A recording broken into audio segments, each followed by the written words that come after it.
అయా పలానా గోత్రము పలానా పేరు కలిగినటువంటి వ్యక్తి నీ యొక్క శరణు కోరుతూ ఉన్నాడు, ఆ శరణు కోరానికి వేదోక్తంగా వైదికంగా నేను వారి తరపున నేను అర్చిస్తున్నాను అని ఆ బ్రాహ్మణుడు ఆ అర్చకుడు మీ తరపున స్వామి వారికి విన్నవించుకుంటాడు. అదేవిధంగా ఓం విశ్వస్మై నమః, ఓం విష్ణవే నమః, ఓం గ్రహస్కారాయ నమః 1108 నామములతో ఆ భగవంతుని ఆ పుష్పములతో మీ అందరి తరపున స్వామివారికి విన్నవిస్తున్నాడు. అలా విన్నవించడం వలన మీ అందరికి కూడా మంగళం కలగాలి అని ప్రార్థన చేసుకోవాలి. ఆ సమయంలో మనం మాట్లాడకుండా శ్రద్ధగా మనసు ఏకాగ్రతతో ఆ భగవంతుని అర్పించాలి.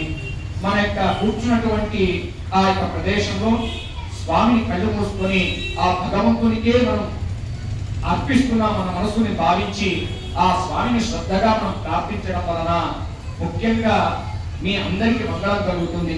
సాక్షాత్తు మన కడప జిల్లాలోనే కడప నగరంలోని అతి ప్రాచీనమైనటువంటి మన వైష్ణవ దేవాలయం సత్యనారాయణ స్వామి 1965లో స్వామివారికి ప్రతిష్ఠ అయినారు.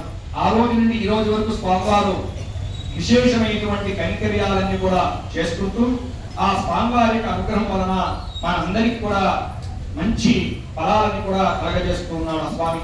కావున ప్రతి నెల జరిగేటువంటి ఈ సత్యనారాయణ స్వామి యొక్క వ్రతము ఇక్కడ చాలా తక్కువైనటువంటి అంటే 50 రూపాయలతో మనం నిర్ణయించడం ఎందుకరా అంటే ఈ వ్రతంలో సామాన్యమైనటువంటి భక్తులందరూ కూడా స్వామి కైంకర్యంలో పాల్గొనాలి అనేటువంటి ఒక మంచి సంకల్పంతో ఇక్కడ ధనం చూడకుండా డబ్బును ఆశించకుండా ఆ భగవంతునికి అందరం మనం కైంకర్యం చేసుకుంటున్నాం. ఈ యొక్క కైంకర్యం వలన నాకు మీకు మీ కుటుంబ సభ్యులకు అందరికి కూడా ఆ భగవంతు అనుగ్రహం కలగాలని ప్రార్థన చేసుకొని నవగ్రహాల్లో అధిపతి అయినటువంటి వాడు సూర్యుడు. సూర్యుని మనం ధ్యానిస్తాం. ఉదయం స్నానం చేసిన వెంటనే చాలా మంది చేయాల్సింది ఏమనంటే స్నానం చేసుకొని బయటకు వచ్చి సూర్యుని నమస్కరించాలంట.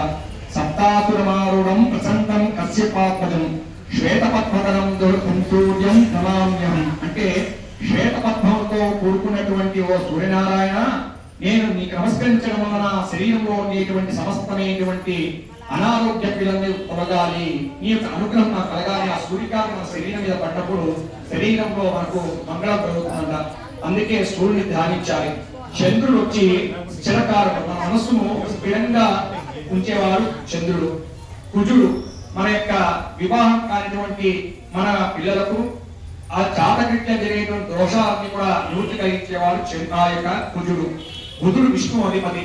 బుధిని ఆరాధించడం వల్ల మంచి బుద్ధి కలుగుతుంది. బృహస్పతిని ఆరాధించడం వలన గురువుని మంచి జ్ఞానం కలుగుతుంది. శుక్రుని ఆరాధించడం వలన రాజ్యఫలం కలుగుతుంది. శనేశ్వరుని ఆరాధించడం వలన గ్రహదోషాలు కలుగుతాయి.